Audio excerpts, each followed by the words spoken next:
The reason why we tap on the negative is because with tapping, it's important to start exactly where you are. I've done a lot of videos on this, but there's no sugarcoating in tapping.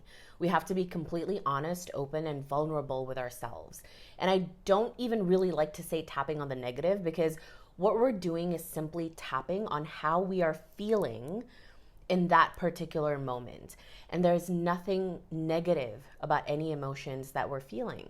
Sure, some emotions are more dense than others, they're more intense, but that doesn't mean that they're bad. So it's really important to stay with yourself during the tapping and keep an open heart, an open mind, and just tap while being honest with yourself. You don't have to fix anything. You don't have to change anything. You just need to be with your emotions and just voice them out loud. And you're not going to manifest negative things in your life by tapping on them. You're actually doing the complete opposite.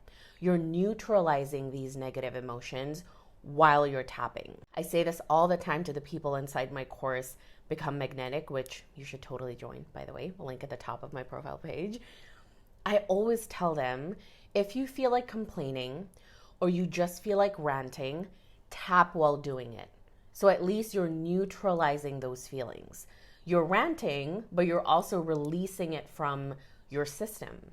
So try it out. Just tap on how you're feeling every day for 30 days and watch the shifts happen in your life.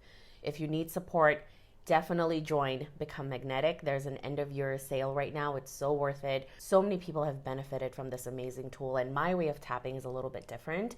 It blends in NLP and neuroscience techniques as well, and the shifts happen very quick. Okay, I'll see you inside the program. Ask me any questions below. I'll see you next time and follow for more.